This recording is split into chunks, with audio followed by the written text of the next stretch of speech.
Fala, nação rubro-negra! Sejam todos muito bem-vindos ao canal. Pedro do Flamengo pode pedir rescisão contratual após ser agredido por preparador.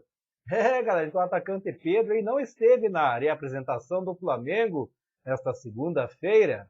E o jogador que foi agredido no sábado nos vestiários do estádio Independência após a vitória heróica por 2-1 do Flamengo diante do Atlético Mineiro pode ir à justiça para pedir uma rescisão contratual, galera. Então, segundo Gustavo Lopes, advogado e especialista em direito esportivo, há argumentos para que o atacante consiga deixar o clube. Isso porque a agressão foi sofrida por um funcionário do seu empregador, galera. Então, o Pedro pode pedir na justiça a rescisão por culpa do empregador, uma vez que ele foi agredido pelo empregador, preposto funcionário do empregador e inclusive ser indenizado por isso. Ele ficaria livre para assinar com qualquer outro clube sem contrato vigente, comentou. Então, no âmbito laboral e laboral esportivo, quando ocorre a rescisão do contrato de trabalho por culpa do empregador, em razão de uma justa causa, a gente chama de rescisão indireta, disse o advogado. Então, seria uma rescisão indireta por culpa do empregador. Ele ficaria livre, receberia a cláusula compensatória desportiva e ainda caberia um dano moral, explicou. Segundo André Kampf, também advogado especialista em direito esportivo, pela proporção do acontecimento, esse pode ser considerado um caso inédito na história do futebol brasileiro.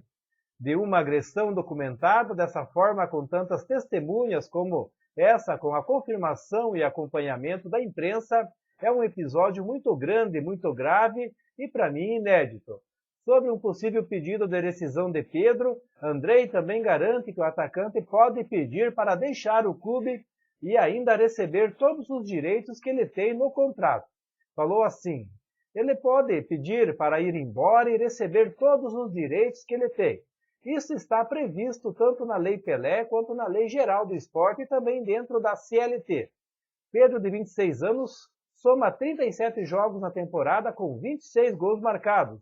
O atacante foi utilizado pelo Flamengo no Brasileirão por 13 vezes.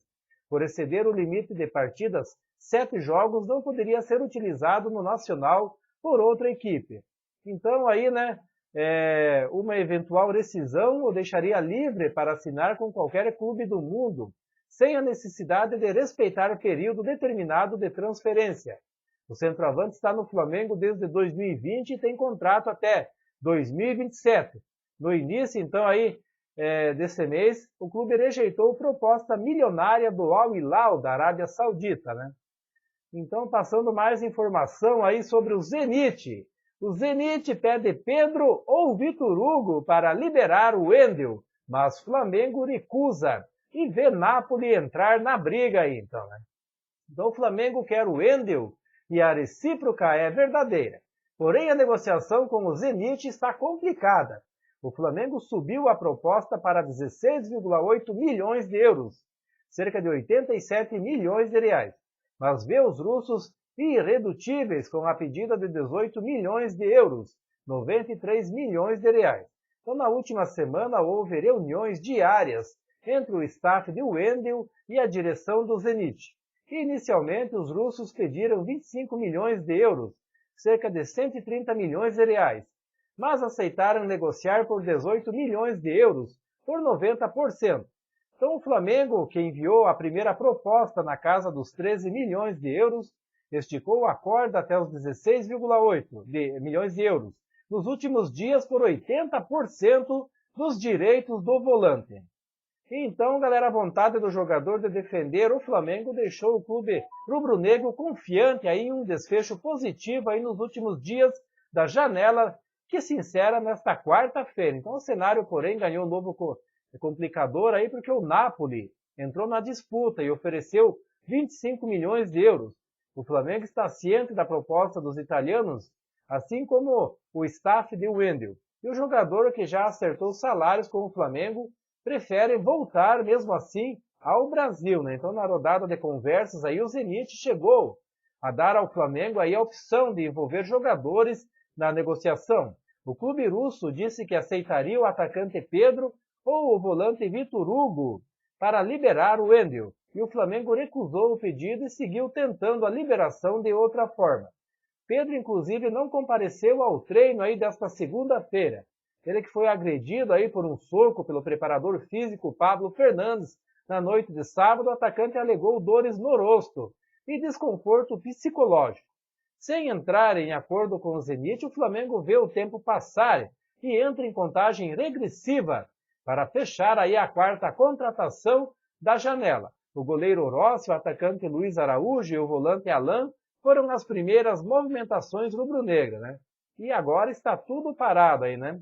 Passando as informações aí sobre Sampaoli, né, que conversa aí com o elenco do Flamengo, e a maioria dos jogadores reprova a ausência de Pedro. Então o grupo de atletas dá apoio irrestrito ao atacante após a agressão. Mas grande parte deles não concorda com falta ao treino nesta segunda. O atacante alegou dores no rosto, então na manhã, no Ninho do Urubu, poderia ter sido mais tranquila se não fosse a ausência de Pedro na reapresentação do Flamengo. Antes da atividade, Sampaoli realizou aí um bate-papo com o elenco para tratar a saída de Pablo Fernandes, preparador físico que agrediu o camisa 9 com um soco. Então, a conversa durou alguns minutos e trouxe à tona o posicionamento dos jogadores a respeito do assunto, repudiaram a atitude de Pablo e aprovaram a manutenção de Sampaoli no cargo. O elenco separou bem a situação e não viu motivo para que o argentino também fosse demitido aí por uma atitude que partiu de outro membro da comissão técnica.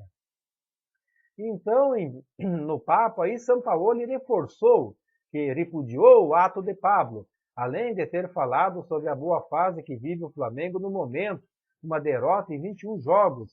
O argentino pediu aí que o grupo ficasse cada vez mais unido em função das 3 competições em disputa, o Brasileiro, a Copa do Brasil e a Libertadores.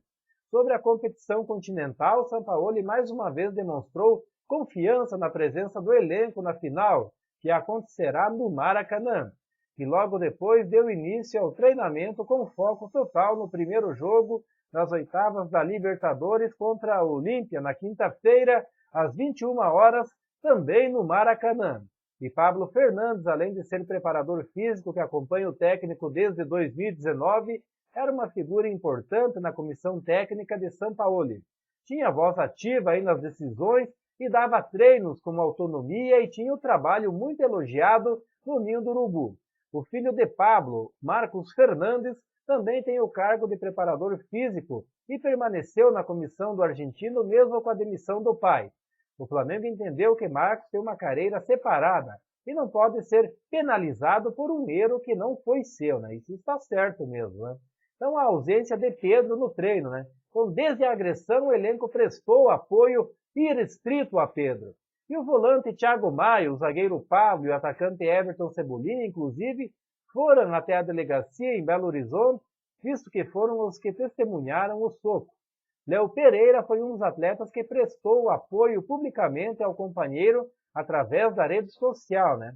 A ausência do atacante aí ao treinamento, porém, mudou um pouco o cenário de apoio irrestrito. A maioria dos jogadores não concordou com a atitude de Pedro.